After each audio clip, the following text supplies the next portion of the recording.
코로나19가 날로 확산하는 가운데 이제 저희들이 12월 되면은 이제 성탄절을 앞두고 있습니다. 그래야 할 때 우리 예수님의 나심에 대한 참된 의미가 무엇인가를 한번 되새겨 보면서 우리 주님에 대한 우리의 신앙 자세를 가다듬는 계기가 되었으면 합니다. 우리는 12월 25일을 성탄절로 지금 지키고 있습니다. 그 날이 역사적으로 정확한지 아닌지 뭐 이런 걸 떠나가지고 우리 예수님께서 2000년 전에 이 세상에 인간의 몸을 입고 오셨다는 것, 예수님 탄생의 역사성에 대한 부분들, 이걸 과연 우리가 믿고 있느냐? 그 날짜가 며칠이냐? 이거 싸움할 게 아니고요. 예수님의 나심이 역사적인 사실이냐? 이거에 대해서 우리가 얼마만큼 확실한 그 근거를 가지고 또 그 다음에 나심을 믿고 성탄절을 맞이하고 있느냐? 이런 부분을 한번 생각해 봤으면 하고요. 그 다음에 우리가 성탄절 교회 행사들 보면 그 성극을 많이 하는데 그때 우리가 하는 그 장면들을 한번 떠올리면서 오늘 본문을 통해 가지고 이제 성탄절 성극을 조금 수정해야 될 필요성이 있다는 것을 이 본문을 통해서 확인하고, 지금까지 성탄절에 대해서 예수님 나신 그 장면에 대한 조금 잘못된 그 부분들 본문을 통해 가지고 한번 교정하는 그런 시간이 되었으면 합니다. 그리고 다음 주에는 우리 예수님의 나심에 대한 그 의미가 무엇인가 이런 부분도 이어서 말씀을 드리려고 합니다. 1절, 2절을 보시면은 이 예수님의 이 탄생의 시대적인 배경을 알려주고 있습니다. 우리가 마태복음도 알 수 있지만은 작년에 마태복음에 대해서 2장 예수님의 나심에 대해서 말씀을 드렸을 겁니다. 이번에는 누가복음에 대한 걸 가지고 말씀을 드리는데요. 이 당시 로마를 통치하던 자가 누구냐면은 이 아우구스투스 황제라고, 이 가이사 아구스도라고 되어 있습니다. 이 사람이 BC 27년에 즉위를 했습니다. 그가 지금 세금 징수의 목적으로 인구 조사령 혹은 황제의 포고령을 내리는 것을 기록하고 있습니다. 아우구스투스 황제라는 사람은 이 로마 제정의 그 최초의 황제 이름입니다. 이 아우구스투스라는 그는 이 장엄하고 숭고하며 최고로 숭배받는 이런 뜻을 가지고 있습니다. 이 아구스토의 이 본명은 이 가이우스 옥타비우스입니다. 그런데 이 BC 27년 황제로 즉위할 때 로마 상원이 이 옥타비아누스에게 부여한 이름입니다. 그러니까 황제의 호칭으로 되어 있는데 이 옥타비우스의 경우에는 이것이 이름으로 사용이 되었다, 이렇게 얘기합니다. 우리가 아는 그 율리우스 시저의 이 조카의 아들입니다. 이 옥타비우스, 가이스 아구스토라는 자가. 그 율리우스 시저는 황제는 아니었습니다. 이 사람이 최초의 황제였습니다. 로마 제정에. 이 사람이 어느 정도 통치를 했냐면 아까 BC 27년에 즉위를 해가 AD 14년에 죽임을 당했습니다.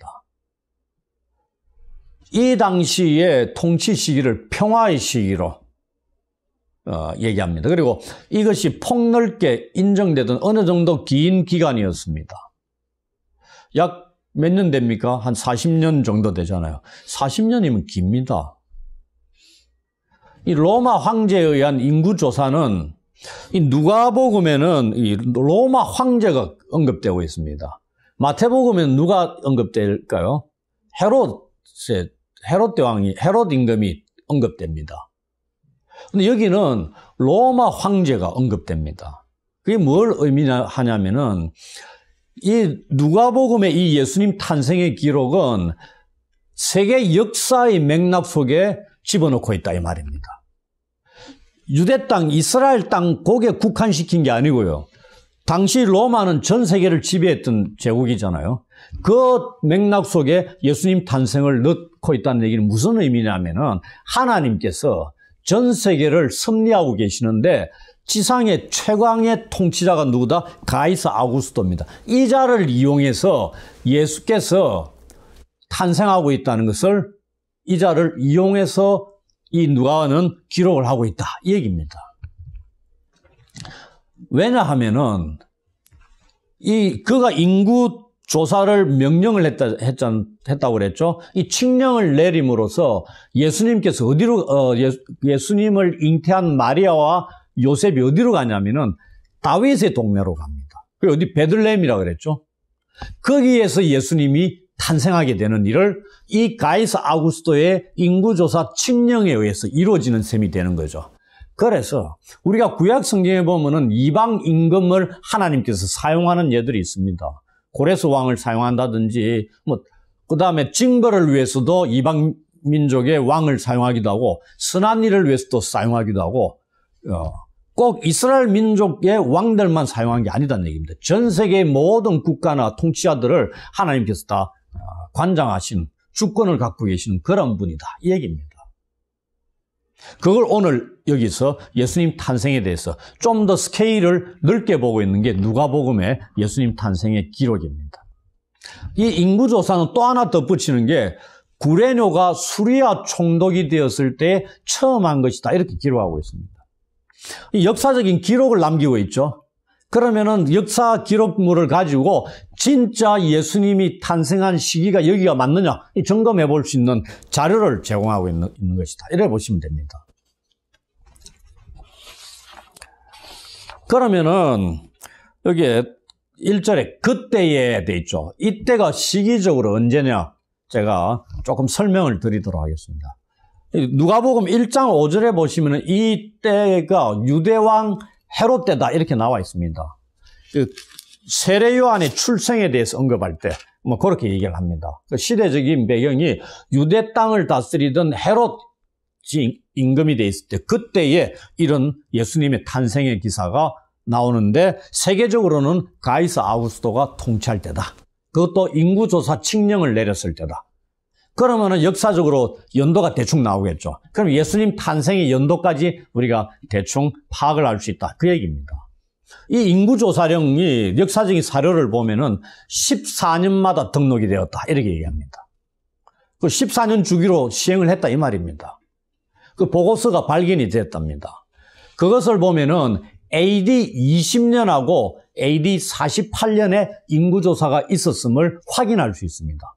그러면 AD 20년이니까 뒤로 가야 되겠죠. 그러면 몇 년이 됩니까? 14를 빼면은 AD 6년에 인구조사가 있었음을 알 수 있습니다. 진짜냐?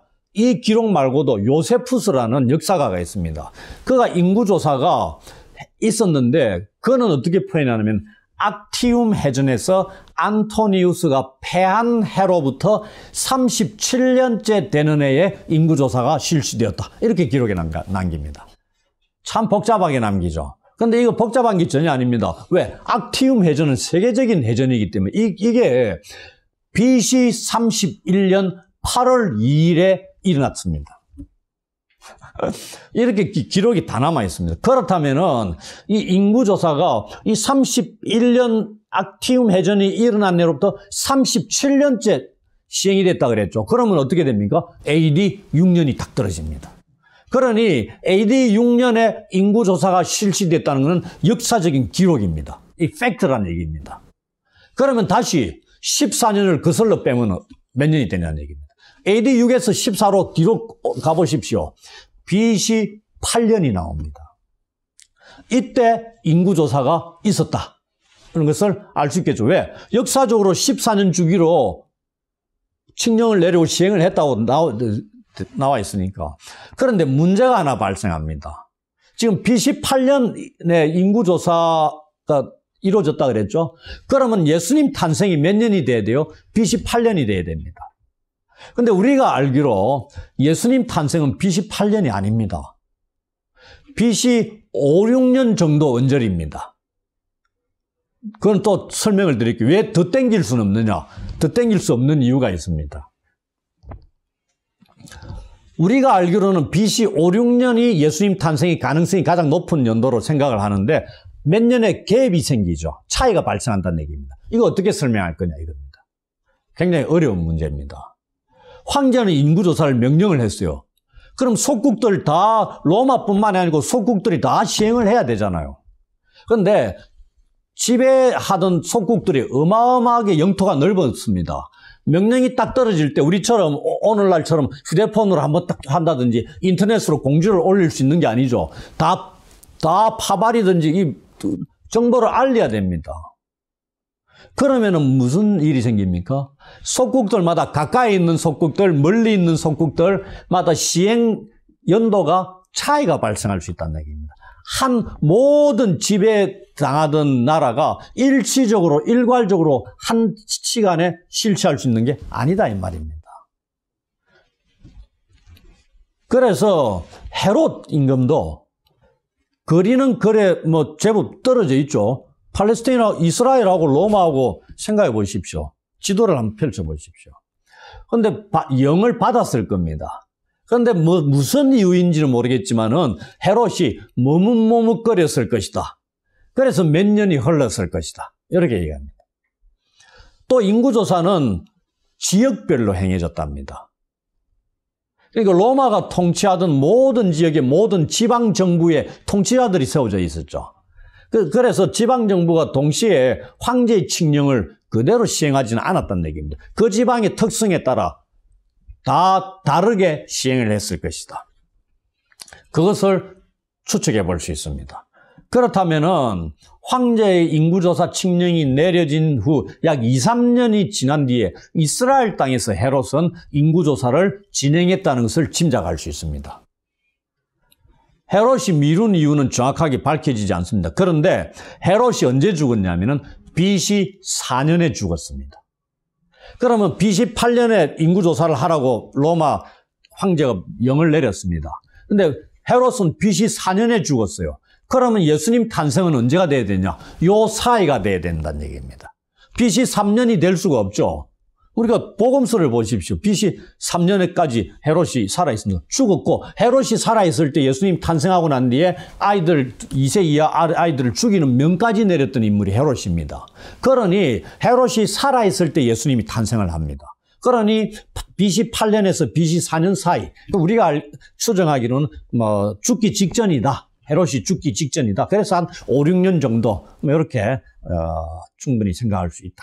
이런 말씀을 드립니다. 이게 역사적인 배경을 통해 추론해가 자료들을 가지고 살펴보면은 예수님의 탄생 연도를 대충 파악을 할 수 있는 겁니다. 그러니까 우리가 BC 0년, AD 1년이 아니다 이 말입니다. 이 명이 내리니까 모든 사람이 호적하기 위해서 고향으로 올라갑니다.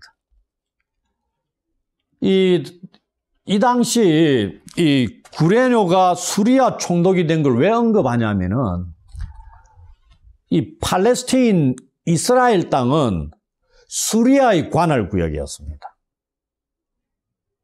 그렇기 때문에 수리아 총독 이름이 나오는 거다는 얘기입니다. 왜 하필이면 수리아 총독의 이름이 언급될까? 팔레스타인이 로마 지배하에 있었지만 수리아의 관할 구역이었다 이 말입니다. 그러니 이렇게 언급된다는 거 기억하시고요. 지도를 살펴보시면은 됩니다.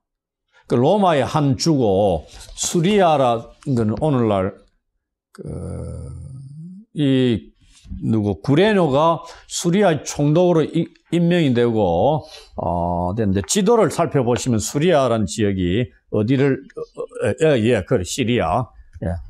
성경에는 지금 이 구레뇨도 뭐 그렇고 나중에 보면 디베리오 3장 1절에 보면은 이 디베리오 황제 나오죠. 가이사 아구스도 이어서 즉위한 황제가 디베리오인데 우리는 티베리우스라고 그러거든요. 성경에 이집트를 애굽으로 번역하잖아요. 왜 이집트로 얘기 안 하고 왜 애굽으로 이런 것들이 많이 있습니다. 그래서 역사적인 지명이나 인명과 성경에 나와 있는 것들이 조금 다르게 기록되어 있는 것들이 있긴 있습니다. 고향으로 갑니다. 요셉도 다윗의 집 족속이므로 지금 어디에 있어요? 갈릴리 나사렛 동네에 있습니다.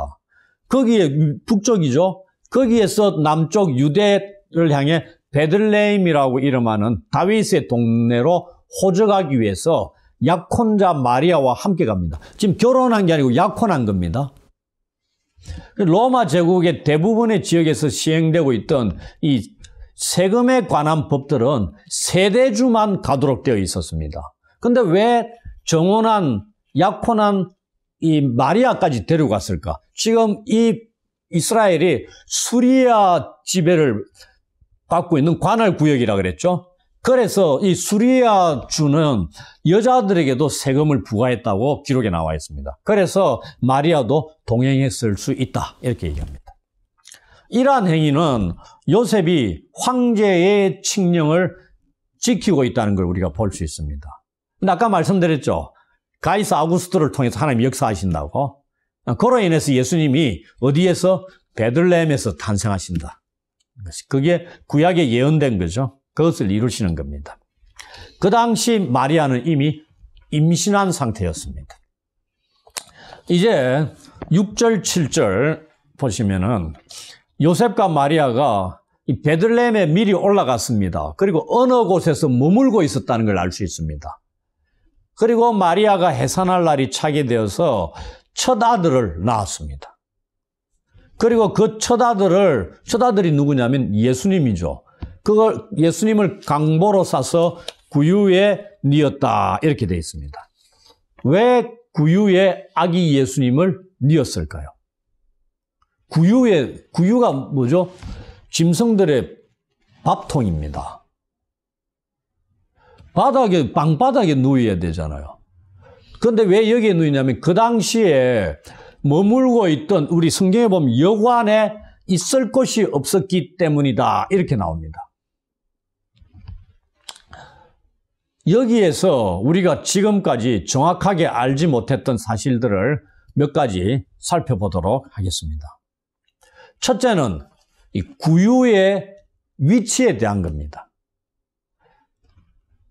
우리 일반적으로 생각할 때 이 구유가 어디에 있겠습니까?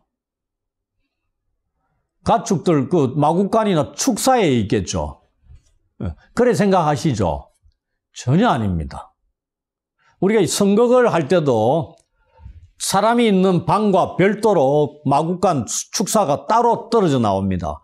거기에 예수님이 누이시는 그런 것을 하는데, 그게 아니고요. 이를 위해서 우리는 당시 팔레스타인의 소박한 농촌 가정의 가옥 구조에 대해서 알 필요가 있습니다. 제가 인터넷 이제 나중에 이 그림을 올려드리겠습니다. 그림을 이제 가지고 설명을 드릴 텐데요. 이 구조가, 이 그림에 나타나는 구조가 우리한테 알려주고 있는 게 뭐냐면은, 지금 예수님이 탄생한 집이 삐까뻔쩍한 궁궐이겠습니까? 잘 사는 집안의 집이겠어요? 전혀 아닙니다. 그냥 우리가 일반적으로 서민의 소박한 농가의 집이라고 생각하시면 됩니다. 그러면 가옥 구조가 거의 대부분 통일되어 있겠죠. 농사 짓는 사람들의 집들이 이 집 다르고 저 집 다르고 집집마다 구조가 다 다르고 그런 거 아니다는 얘기입니다. 여기에 팔레스틴 당시의 농촌 가정의 가옥 구조가 나와 있거든요. 이 발굴이 기록으로 다 남아 있는 겁니다. 여기에는 농촌 가옥에는 대부분 방이 몇 개? 딱 2개밖에 없습니다. 근데 하나는 가족들이 사용하는 원룸형 방입니다. 원룸이라는 건 저녁에는 침실이 되고요. 밥 먹을 때는 식탁 차려가지고 거실이 됩니다. 그래 거기서 밥을 먹고 설거지하고, 그리고 잘 때는 불 딱 끄면은 방 하나니까 전부 다 어두워지는 겁니다. 원룸형으로 생각하시면 됩니다. 그런데 방이 2개라고 했죠. 다른 하나가 뭐냐면은, 다른 하나가 이 손님에게만 내주는 객실이었습니다. 객실. 객실의 의미가 무슨 말인지 아시죠? 여기에 나오는 이 객실의 의미가 우리가 지금까지 잘못 알고 있었던 겁니다. 그리고 농부가 가축을 축사에 두는 게 아니고요. 밤마다 집안에 두었다는 얘기입니다. 집안에. 왜? 겨울에는 가축들이 열기를 제공해 주는 겁니다. 그리고 이렇게 집안에 둬야 도둑을 안 맞는 겁니다. 그리고 그림을 보셔서도 아시겠지만 가족들이 사용하는 방 아래쪽 끝부분의 바닥을 파서 구유를 만듭니다. 그리고 방이 경사가 졌습니다. 저 끝에서부터 구유 쪽까지 비스듬해졌습니다. 그래서 방을 청소를 할 때 물 청소를 하더라도 쫙 뿌리면 어떻게 구유 쪽으로 싹 내려갑니다. 구유를 통과해가 축사 쪽으로 내려가가 축사에 가서 또 청소를 할 수 있게끔. 평평한 게 아니고요. 기울어져 있다고 보시면 됩니다. 그리고 끄트머리에 구유를 팠다는 얘기입니다. 그러니까 방바닥보다 조금 낮은 단계로 이렇게 되어 있습니다. 그 다음에 그 방에서 축사로 나가는 계단이 있었습니다. 계단을 내려가면 축사고, 그래서 이 축사에 있는 이들을 그 구유가 바로 옆에 있으니까 짐승들 먹이는데 수월하다는 얘기입니다. 이 구조가 진짜냐? 예수님 당시가 지금부터 2000년 전입니다. 그것보다 훨씬 전에 사사기서에 우리가 너무나 놀라운 기록을 하나 만납니다. 뭐냐면은 그 사사 입다 이야기입니다. 이게 이 집 구조를 이해하지 않으면은 이 사사 입다의 그 놀라운 맹세 내용을 이해할 수가 없습니다.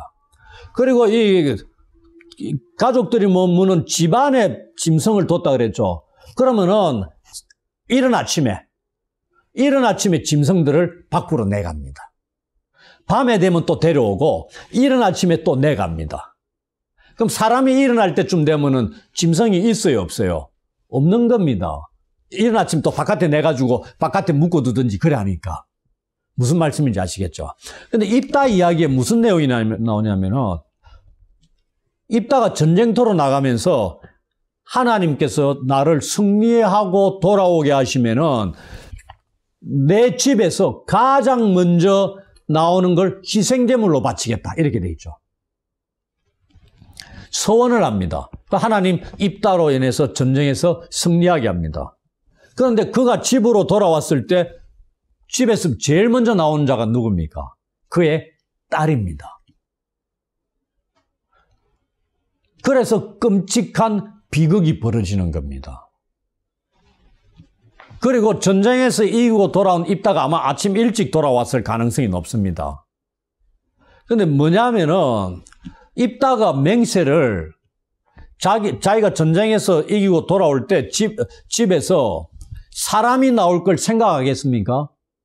사람 중에 누가 나오는데 그 중에 죽어도 관계없는 사람이 나올 걸 이래 생각하고 맹세했겠습니까? 아니죠. 누가 나올 걸 생각했다는 얘기입니까? 이 집 구조로 보면 짐승 중에 한 마리가 나올 걸 생각했다는 얘기입니다. 그 짐승을 바쳐서 하나님께 희생 제물로 드리겠다. 이런 겁니다. 이 가옥 구조를 보면은 그거거든요.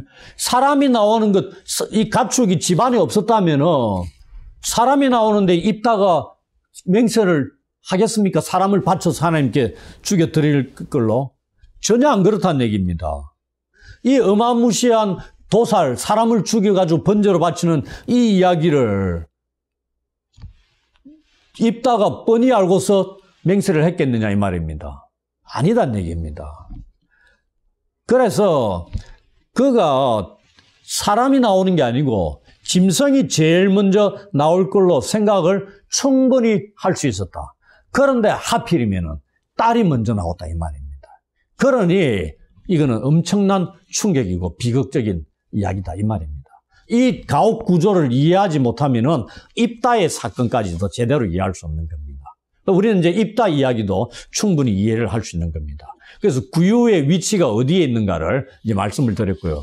두 번째가 여관에 대한 의미입니다.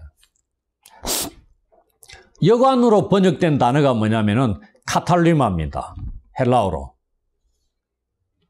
이 카탈루마 이 말은 우리가 생각하는 숙박업소인 여관이 아니다는 얘기입니다. 성경에 우리가 알고 있는 여관으로 쓰이는 단어가 따로 있습니다. 여러분들 잘 아는 선한 사마리아인 비유에서 사마리아인이 강도 만난 자를 구해가지고 데려간 곳이 어디입니까? 주막이죠. 그 주막이 바로 여관입니다. 그때 쓰였던 헬라어는 판도케이온입니다. 판하면 모두를 가리키는 거거든요. 중동 지역에서 여관으로 쓰였던 단어는 판도케이온입니다. 그렇다면 카탈루마는 뭘 가리키냐면은 문자 그대로 단지 머무는 곳입니다. 이 의미가 한 세 가지 정도로 쓰이고 있거든요. 첫째는 영어 성경이 번역하고 있는 여관, 인이라는 여관. 두 번째, 아랍어 성경에서 번역하고 있는 단어가 집입니다. 아랍어 성경은 카탈루마를 1000년 동안 계속 집으로 번역을 했다는 얘기입니다. 그 영어는 여관으로 번역했고요. 또 하나 세 번째, 객실입니다. 누가가 의미하는 게 이겁니다. 진짜냐? 누가복음에 카탈루마가 쓰인 곳이 또 딱 한 군데 더 나옵니다. 거기에 어디에서 나오냐면은 제자들이 유월절 준비를 어디서 준비할까요? 예수님께 질문을 할 때 예수님이 말씀하시는 구절입니다. 누가복음 22장 10절로 12절에 보시면 보라 너희가 성내로 들어가면 물 한 동이를 가지고 가는 사람을 만나리니 그가 들어가는 집으로 따라 들어가서 그 집 주인에게 이르되 선생님이 네게 하는 말씀이 내가 내 제자들과 함께 유월절을 먹을 객실이 어디 있느냐 하시더라 하라. 그래야면 그가 자리를 마련한 큰 다락방을 보이리니 거기서 준비하라 되어 있습니다. 여기 객실로 번역이 되어 있습니다. 이 단어가 카탈루마, 오늘 여관으로 번역된 단어가 똑같습니다. 그런데 누가복음 2장 7절에서는 여관으로 번역해버린 겁니다. 잘못 번역했다는 얘기입니다. 그 객실이 큰 다락방으로 똑같이 쓰이는 거죠.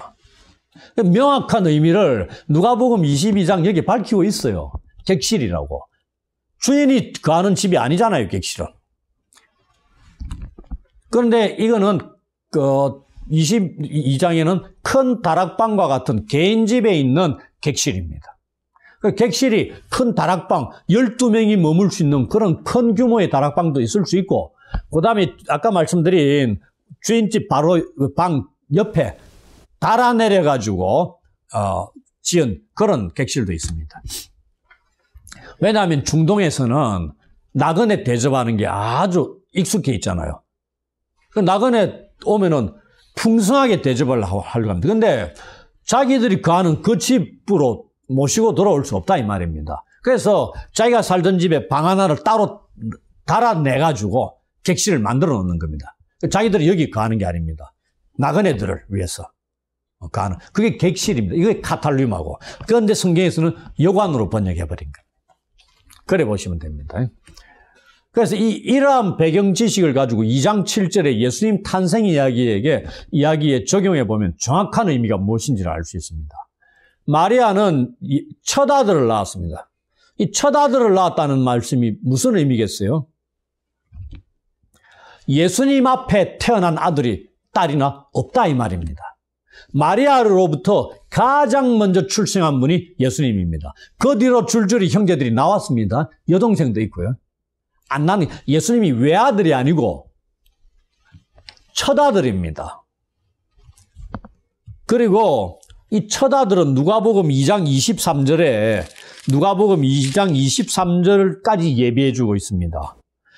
주의 율법에 쓴 바 첫 해에 처음 난 남자마다 주의 거룩한 자라 하리라. 한 대로 아기를 죽게 드리고 이 말씀대로 첫 아들이란 얘기입니다. 그러면서 이 첫 아들을 낳아서 구유에 누였다 하되죠. 구유가 어디에 있습니까? 가족이 쓰는 방에 있습니다. 객실에 있는 게 아니고요. 가족들이 기거하는 방 아래쪽에 파가지고 놓였다 그랬죠. 그렇다면은 마리아가 지금 어디에서 출산했다는 얘기입니까? 가족들이 기거하는 방에서 출산했다는 얘기입니다. 그리고 아기를 강보에 싸서 구유에 눕혔다 되어 있습니다.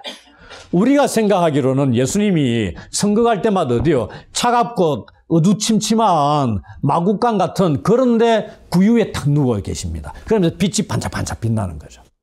전혀 안 그렇다는 얘기입니다. 놀랍지 않습니까? 우리는 행간을 읽을 수 있어야 됩니다. 객실이 다 찼다 그랬습니다. 여관이 다 찼다 그랬어요. 그러면은 주인과 일반 사람 같으면은 자기가 거하는 집으로 모셔드리겠느냐 말입니다. 누군지 모르는 사람을. 객실이 없다는 얘기입니다. 이미 다 찼기 때문에. 그런데 이 사람은 지금 뭘 하고 있다는 얘기입니까? 자기들이 거하는 집에 마리아를, 그것도 임신한 산모 아닙니까? 출산을 앞둔. 모셔와가지고 거기서 출산을 돕습니다. 그럼 출산할 때 남자들은 어디 있어요? 바깥에 나가 있어야 되죠. 산모가 와가지고 돕든지 그 집 안주인이 돕든지 했겠죠. 남자들은 바깥에서 대기하고 있겠죠. 그 정도로 그 주인집 남자도 바깥에서 있을 수 있는 겁니다. 이런 일이 있었다는 얘기입니다. 이곳에서 예수님이 탄생하신 겁니다. 이렇게 탄생하신 예수님이 우리가 알고 있는 다윗의 후손으로 오신 메시아이시다는 얘기입니다. 이제 아시겠습니까? 우리는 이제 성탄절 연극을 다시 써야 합니다.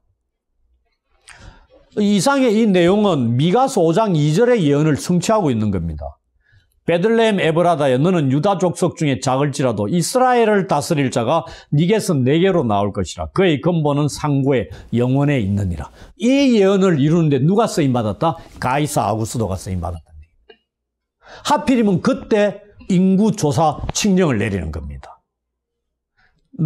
그 이면에 누가 계신다고요? 역사의 주관자 되신 하나님이 계시는 겁니다.